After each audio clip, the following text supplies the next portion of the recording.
Very good afternoon to everybody. Last week we had completed unit number 1, Dynamics of Communication. And today we have a unit test for the same. We have unit test for unit number 1. Now before all of you can attempt your unit test, let us do a quick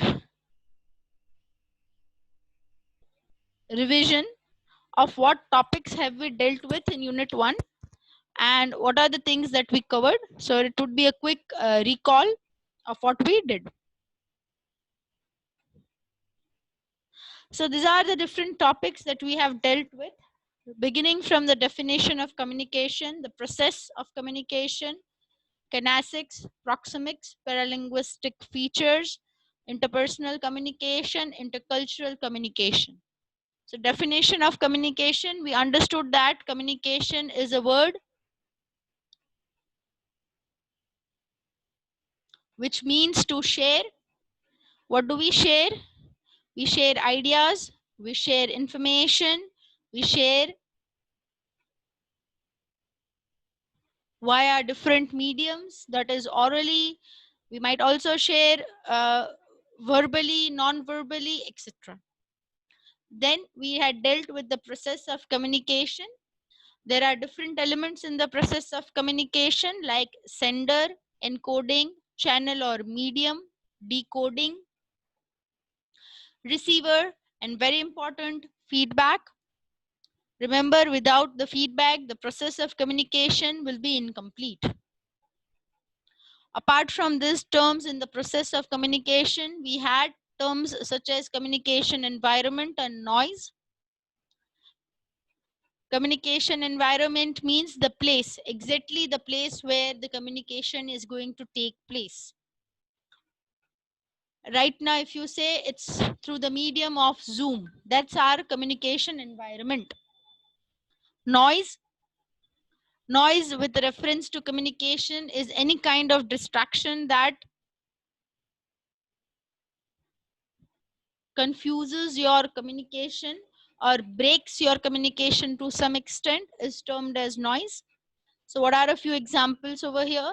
A few examples are bad handwriting, spelling errors, grammatical errors, or some problem with the medium that you are using, medium such as the telephone or the mobile phone. So network issues, you are standing in the traffic and you are talking, and the noise that the traffic makes is also distractions that break the communication process.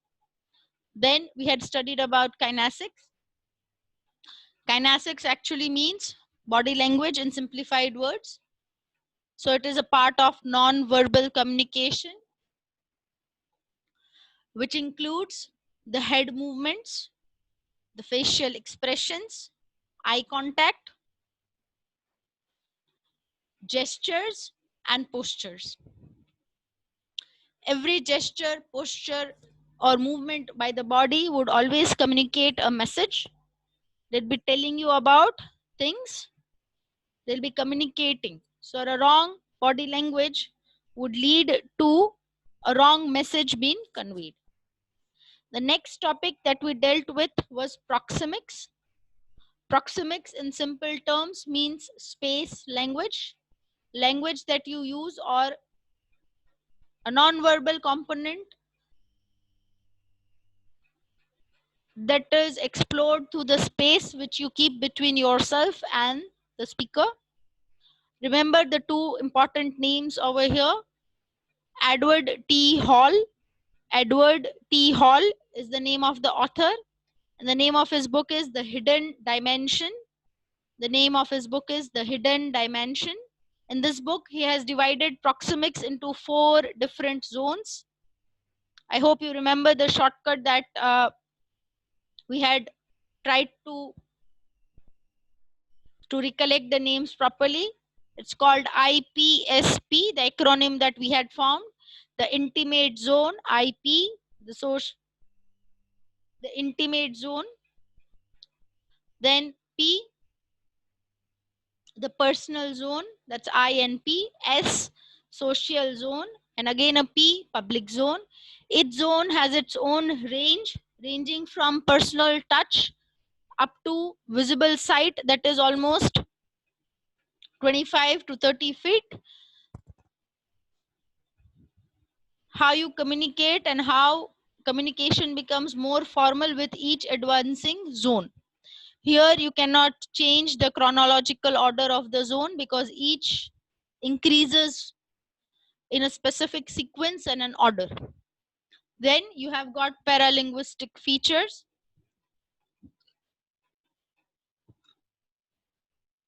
Para means like, linguistic is language. So paralinguistic is similar to language, but it is not language.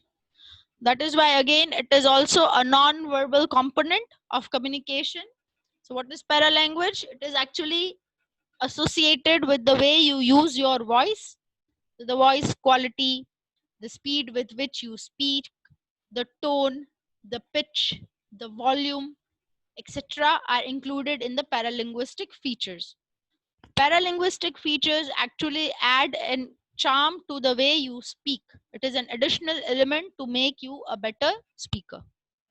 Then we have got interpersonal communication.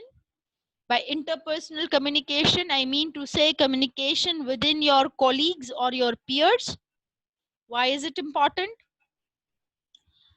You cannot sustain or survive individually. You need collaborative and collective work. You have to collaborate with people, you have to be collective with people so that you can accomplish your tasks on time.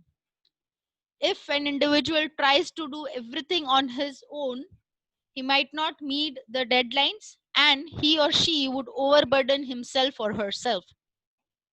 Right? So you need to work in connection with people. Moreover, roles in an workplace or an organization or an institute are given to a person according to his eligibility for it. Right? You cannot ask an electrical engineer to build the structure of a building, which it does not mean that the electrical engineer is not qualified enough. He is qualified, but he is not qualified for that kind of work. Right? So that is why a collaboration, a working togetherness, being flexible, talking out, communicating is important in today's organization. And the last topic for the unit was intercultural communication. We have now not been limited to a particular street, city, state. We have now become globalized, be it any small organization to the biggest one you see. Moreover, not only organizations, if you take educational institutions and academic fraternity, even people from academics go on student exchange programs, teacher exchange programs.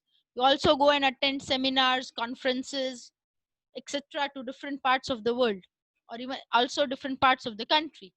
So every individual has its own cultural upbringing or cultural environment.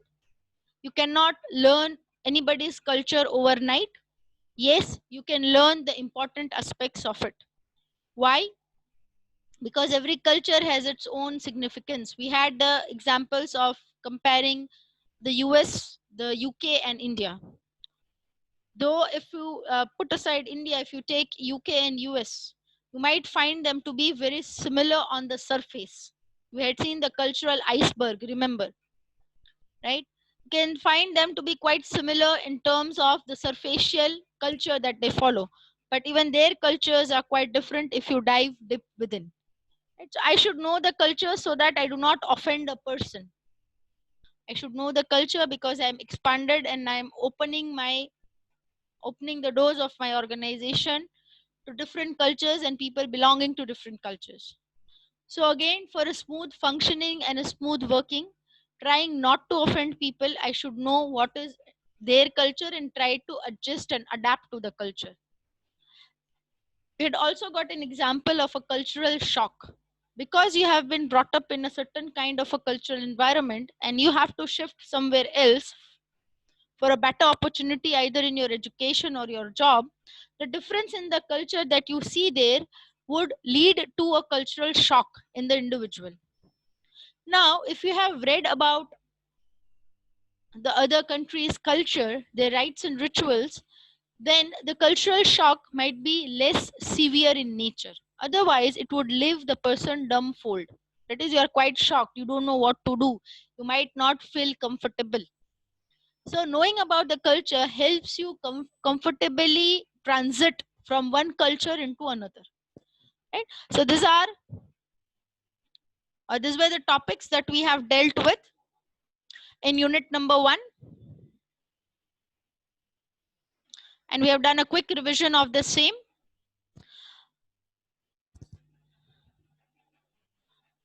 Now, what we have for today, we have a test which will cover all the topics for this unit. You will be given 30 minutes of time to answer this test. It is a bigger test through the Google form that we have been doing for our quizzes, but the size of the test is a little bigger.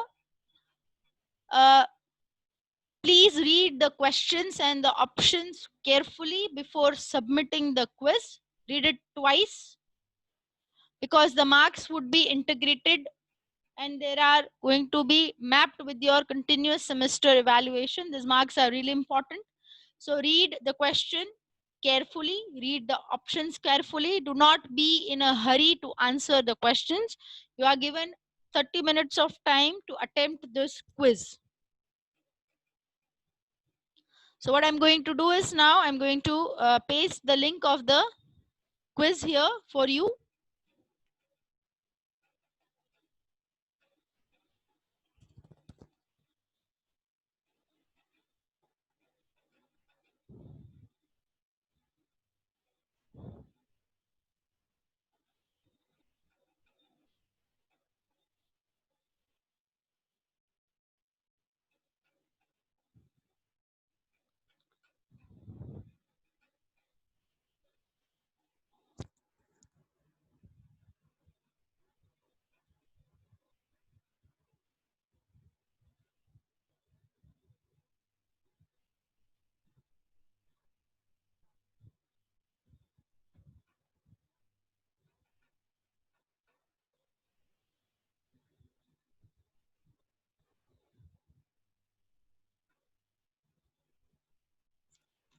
So this is the link to your unit test for unit number 1, dynamics of communication. Wish you good luck for the test. Please read the questions and the options carefully before answering and submitting the quiz. So you may start your test now.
Excellent work. I can see 3 students have already completed and submitted their test. Others, don't worry. Kindly read questions properly before you submit. Okay. We still have time.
I can see almost everybody has completed the test.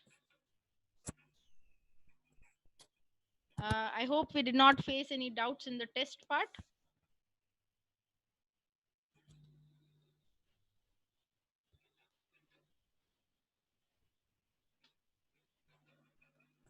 This is a yes and no question. I hope nobody had a doubt in the test.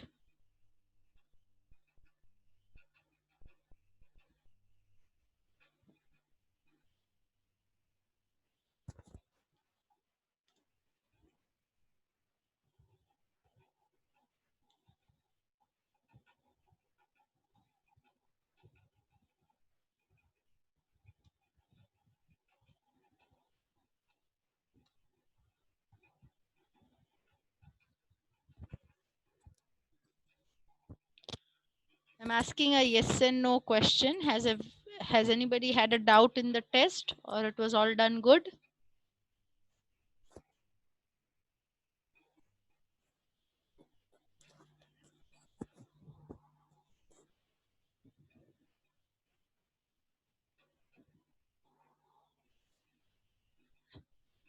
So I take this as you have no doubt. Excellent, it was clear. Right, so now we have completed unit number 1. From next week, we'll be starting with unit number 2. I have already updated PPTs of unit number 1 in the e-content, so you can have a look at it. And I've also updated one reference book, which you can refer to, or the PDF copy of it, the one which is mentioned in the syllabus. As and when I keep on or I have a copy of the reference books, I'll be uploading in the e-content. You keep on checking it. Now the attendance for the day. Enrollment number 12, 18 series 12.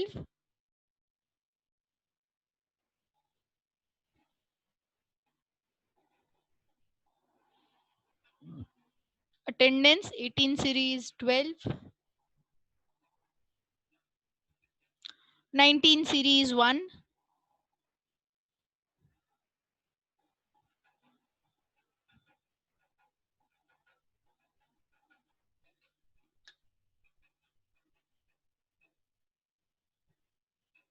2, 4, 5,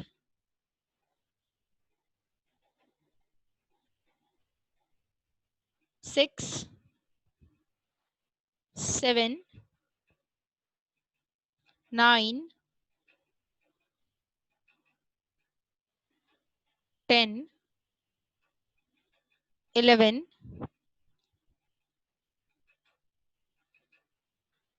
12, 13, 14,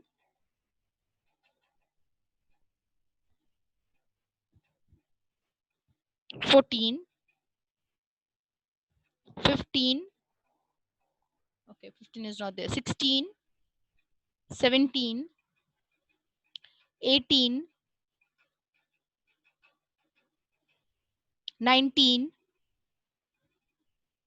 20, 21, 23,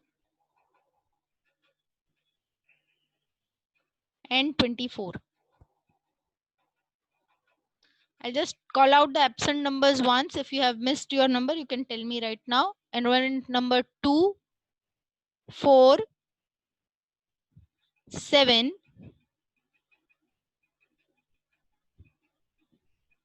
10, 16, 17, and 20. These are the people who are absent for today. Right, so kindly look into the syllabus. We are starting with unit number 2, technical writing, from next week. In case you have a doubt, you can always drop an email or message me.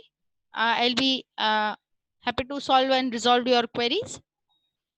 Right? So thank you, class. Have a nice day.